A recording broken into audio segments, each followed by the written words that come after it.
The air crackled with unspoken accusations that Christmas. Outside, snow fell in thick, silent curtains, but inside, the warmth of the fire did little to thaw the icy glares being exchanged across the dinner table. My grandfather, a man who usually radiated jovial holiday cheer, looked like a thundercloud ready to unleash its fury, his eyes fixed on the unexpected guest my brother, David, had brought home. He hadn't said a word for the first hour, just picked at his food, his silence more deafening than any shouting match, and then, without warning, he slammed his fist, rattling the silverware, and the festive facade shattered, revealing the venom beneath. If you've ever felt the sting of family betrayal, subscribe now to hear more stories of resilience and ultimate revenge. I remember the precise moment the comfortable Christmas atmosphere turned toxic. My mother's laugh, usually a warm and comforting sound, became shrill and unsettling, drawn out for far too long as if she were trying to convince herself that everything was normal. My father, a man of few words but unwavering presence, carved into the roasted turkey with a strange intensity, the rhythmic slicing a morbid counterpoint to the festive music playing softly in the background. My name is Camilla, and I watched, frozen as the stranger, a quiet, unassuming man named Mark whom my brother had apparently met at a conference, calmly set down his pen, a pen he'd been using to jot notes in a small leather-bound book, as if preparing for a debate he knew he would win. The accusation that followed hung in the air like a thick fog, impossible to ignore, impossible to escape. He's a thief. That man is a thief, and he's stolen from this family. The words, spat out with such venom, instantly transformed our cozy Christmas dinner into a scene from a dark and twisted play. My brother David, usually so confident and charismatic, looked utterly bewildered, his face a mask of confusion and disbelief. My grandfather's eyes burned with righteous fury, unwavering in their conviction. It was a bizarre, surreal moment, amplified by the twinkling Christmas lights and the forced smiles that had been plastered on our faces just moments before. The accusation was so outlandish, so completely out of character for my grandfather, that for a moment, everyone simply stared in stunned silence. Mark, the accused stranger, remained remarkably composed, his expression a mixture of mild amusement and weary resignation. He looked around the table, meeting each of our gazes in turn, as if assessing the situation, calculating the odds. He didn't deny the accusation, not immediately, which only served to fuel my grandfather's rage. My mother's nervous laughter intensified, bouncing off the walls of the dining room, while my father's carving knife stilled in his hand, suspended mid-slice. The tension was a tangible thing, thick enough to choke on. I remember thinking in that moment that Christmas would never be the same again. The illusion of familial harmony had been irrevocably shattered, replaced by suspicion, distrust, and the unsettling feeling that something terrible was about to happen. Then, just as Mark opened his mouth to speak, the doorbell rang, and the world seemed to tilt on its axis. Two uniformed officers stood on our porch, their faces grim and professional, the flashing lights of their patrol car casting an eerie glow across the snow-covered lawn. They stepped inside, their presence immediately filling the room, their authority silencing the simmering chaos. My grandfather, a triumphant gleam in his eyes, pointed directly at Mark, his voice trembling with a mixture of anger and vindication. "That's him, officer. That's the man I told you about. He's the one who stole the family jewels." The room erupted in a cacophony of protests and denials, but the officers remained unmoved, their focus solely on Mark. My brother David stepped forward, his voice pleading, trying to explain that it was all a misunderstanding, that Mark was a respected colleague, an honorable man. But his words were drowned out by the rising tide of accusations and the cold, hard reality of the situation. Mark, still remarkably calm, offered no resistance as the officers placed him in handcuffs, his eyes meeting mine for just a brief moment, a flicker of understanding, or perhaps pity, passing between us. As they led him away, into the swirling snow and the flashing lights, I couldn't shake the feeling that we were all caught in a web of lies, and that the truth was far more complicated and far more dangerous than any of us could have imagined. The aftermath of Mark's arrest was a blur of shouting matches, frantic phone calls, and tearful recriminations. My brother, consumed by guilt and anger, accused my grandfather of being senile, of ruining Christmas, of destroying our family. My mother, torn between her loyalty to her father and her love for her son, wailed and wrung her hands, adding to the chaos. My father, his face etched with worry, tried to restore order, but his efforts were futile.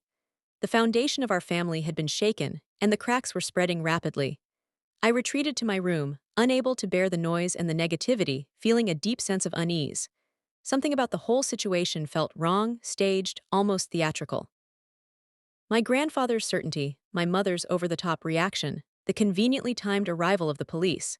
It all seemed too perfectly orchestrated, too neatly packaged. As I sat there, staring out at the falling snow, a chilling realization began to dawn. This wasn't just a simple case of mistaken identity or a misguided accusation. This was something far more sinister, a carefully planned betrayal, and I had a sinking feeling that I was somehow caught in the middle of it. The following days were a torment. Mark remained in custody, denying the charges, but with little evidence to support his innocence against my grandfather's accusations. David became increasingly withdrawn, consumed by guilt and shame, spending hours on the phone with lawyers, desperately trying to clear Mark's name. My parents were constantly at each other's throats, their marriage strained to the breaking point by the stress and the accusations. The Christmas spirit had vanished, replaced by a palpable sense of dread and suspicion. I tried to piece together the events of that night, searching for clues, for inconsistencies, for anything that might shed light on the truth. I replayed the scene in my mind, over and over again, focusing on every detail, every word, every gesture. And then, I remembered something that had seemed insignificant at the time: the pen. Mark had been using a pen to take notes in a small leather-bound book. It wasn't just any pen, it was an expensive, ornate pen, one that looked vaguely familiar. And then it hit me. It was my grandfather's pen. A pen that had gone missing several weeks earlier, a pen that he had claimed was a priceless family heirloom. The person I trusted most was one of them. The realization hit me like a physical blow, stealing the air from my lungs. My grandfather, the patriarch, the man I had always admired and trusted implicitly, had framed an innocent man. And the pen was the key. But why? What could possibly motivate him to do something so cruel, so reckless? The questions swirled in my mind, a chaotic vortex of confusion and disbelief. Sleep became a luxury I could no longer afford. Night after night, I lay awake, staring at the ceiling, replaying the events of that fateful Christmas dinner, searching for answers in the shadows. The weight of the injustice pressed down on me, a heavy burden that threatened to crush me under its immense weight. I felt isolated, trapped in a nightmare, unable to confide in anyone, unsure who to trust. David was too consumed by his own guilt and his desperate attempts to exonerate Mark, and my parents were locked in their own private battle, their marriage teetering on the brink of collapse. I knew that if I wanted to uncover the truth, I would have to do it alone. My first attempt to broach the subject with my grandfather was met with a wall of stony silence. I tried to be gentle, to appeal to his sense of reason, to remind him of the values he had instilled in me since childhood, but he simply brushed me aside, dismissing my concerns as the naive ramblings of a young girl. "You don't understand, Camilla," he said, his voice cold and distant. "There are things you're better off not knowing." His words only fueled my determination. I knew that he was hiding something, that the truth was far more complicated than he was letting on. I decided to take a different approach, to play along with his charade, to gain his trust so that I could eventually uncover his secrets.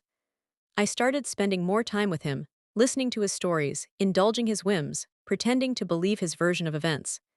It was a difficult charade to maintain, especially when I saw the pain and anguish in David's eyes, when I thought about Mark, languishing in a jail cell, falsely accused of a crime he didn't commit. But I knew that it was the only way to get close enough to the truth. As I spent more time with my grandfather, I began to notice subtle changes in his behavior. He became increasingly paranoid, constantly looking over his shoulder, as if he were afraid of being watched. He started locking his study door, a room that had always been open to me, and he became secretive about his phone calls, often whispering into the receiver and quickly hanging up when I entered the room. It was clear that he was under a great deal of stress, that the weight of his lies was beginning to take its toll. One afternoon, while he was napping, I decided to take a chance. I crept into his study, my heart pounding in my chest, and began to search for clues. The room was filled with antique furniture, dusty books, and old photographs, a testament to a life well lived. But beneath the veneer of respectability, I sensed a darkness, a hidden layer of secrets and lies. I rummaged through his desk drawers, carefully replacing everything as I found it, searching for anything that might explain his actions. And then I found it.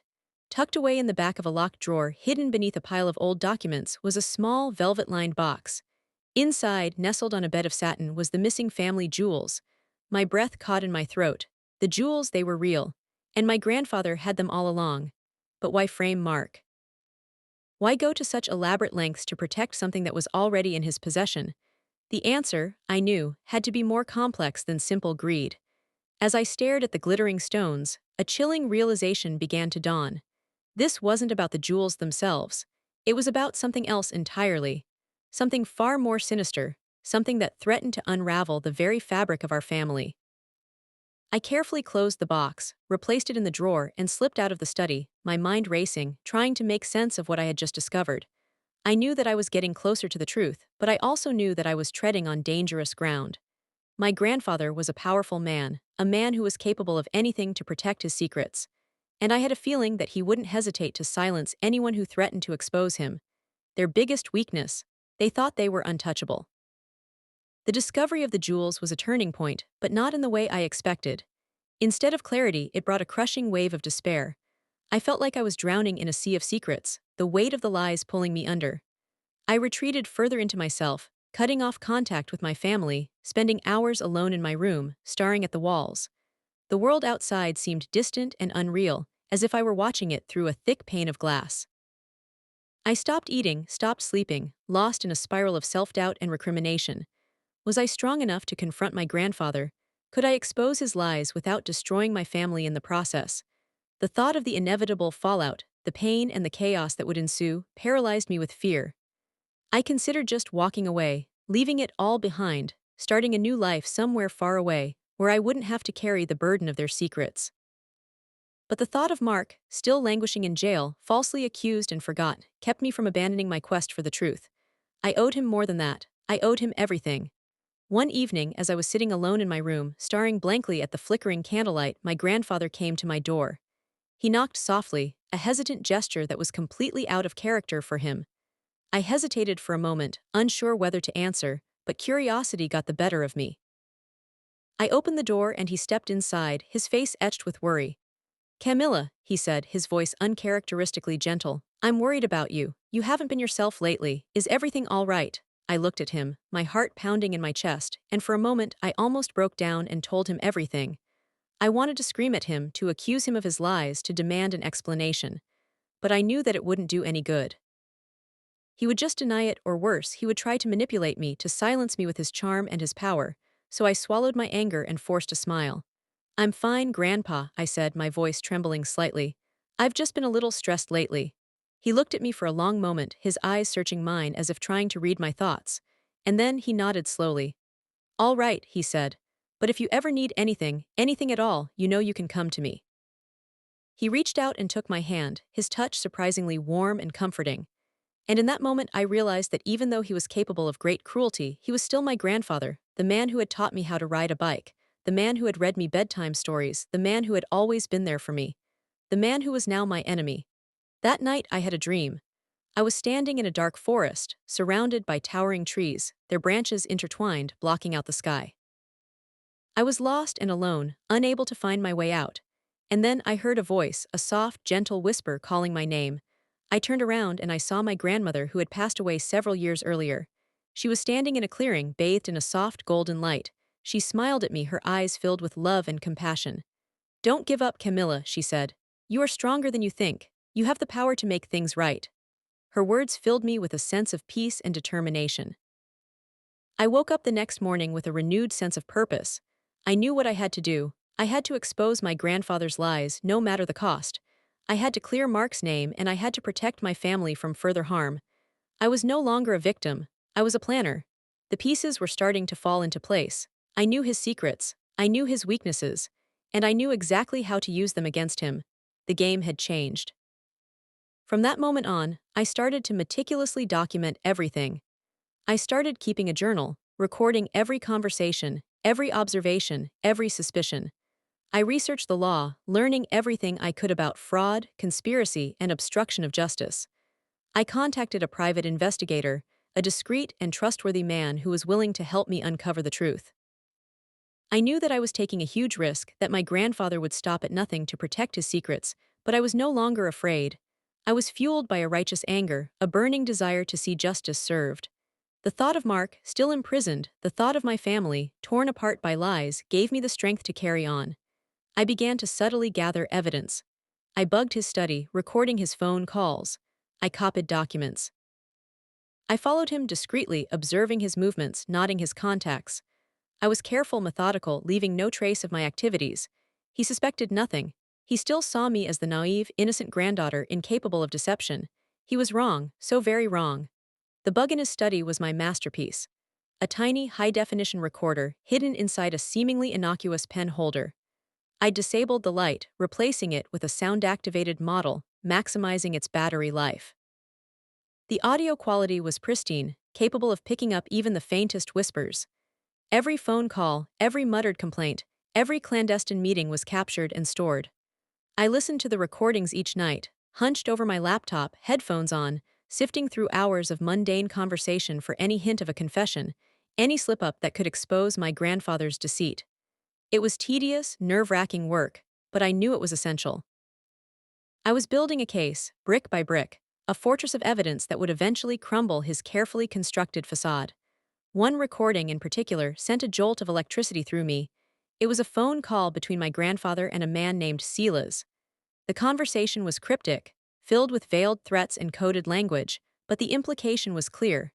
Silas was involved in something illegal, and my grandfather was using his influence to protect him.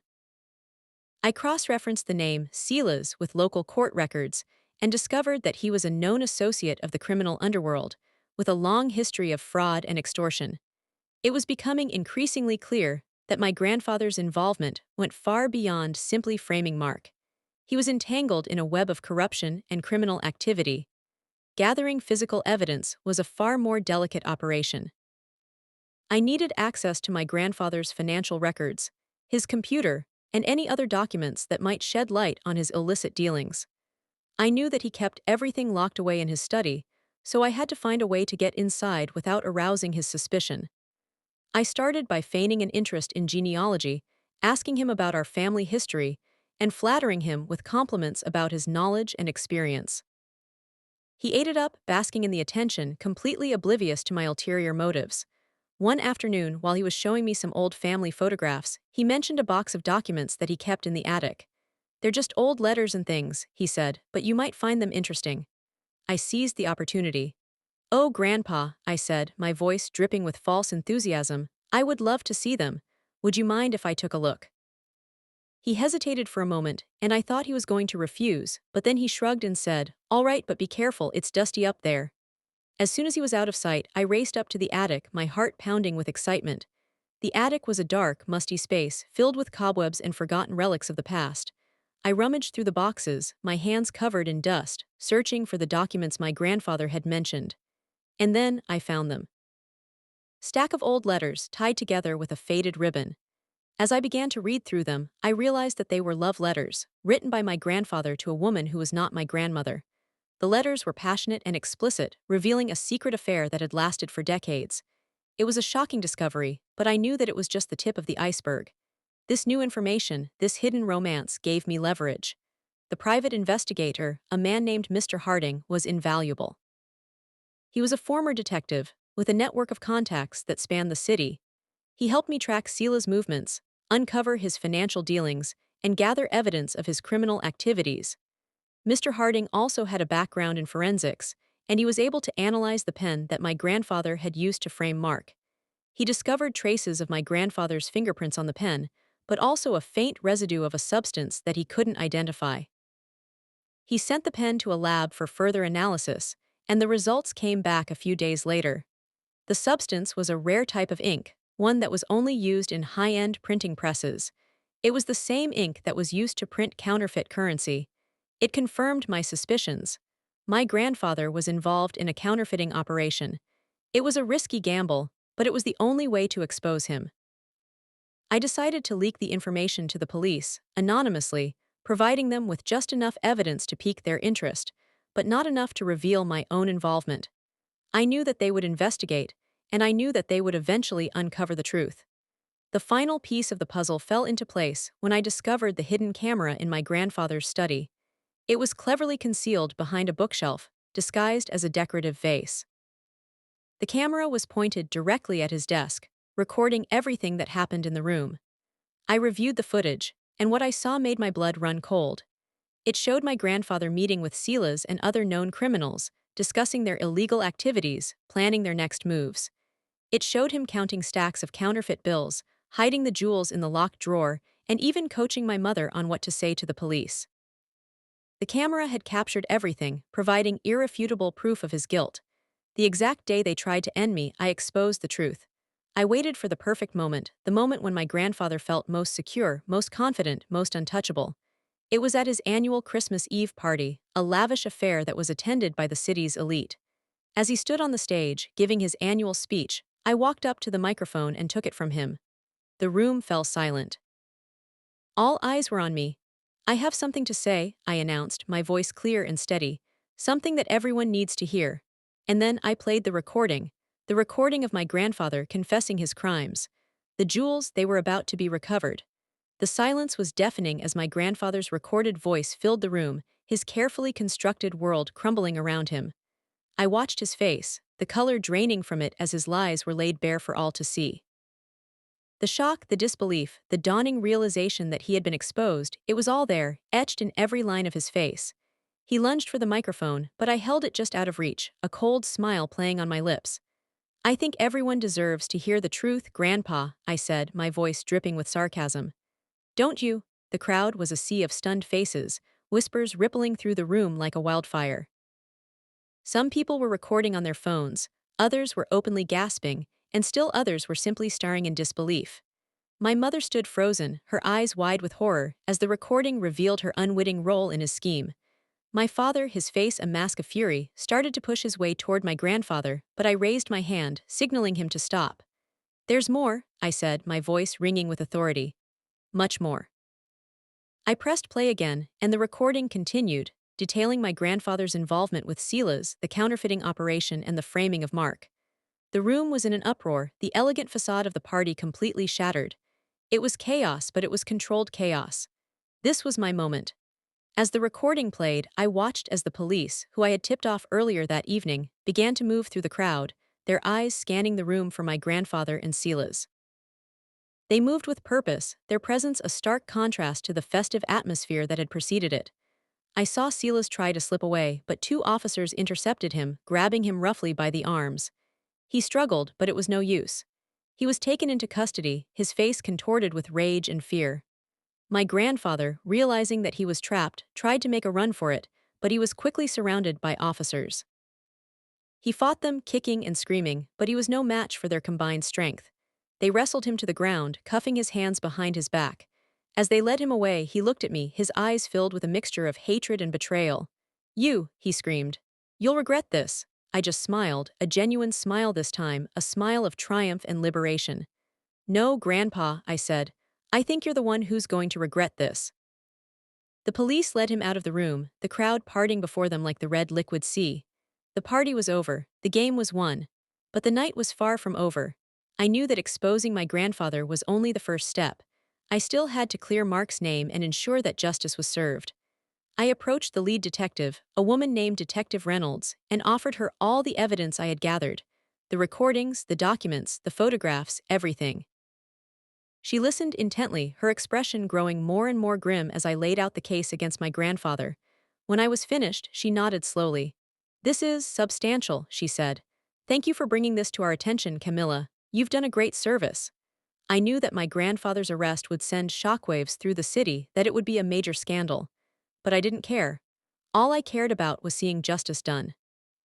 Detective Reynolds assured me that they would investigate thoroughly and that they would do everything in their power to bring everyone involved to justice. She also promised to look into Mark's case immediately, and she was confident that he would be released within a matter of days.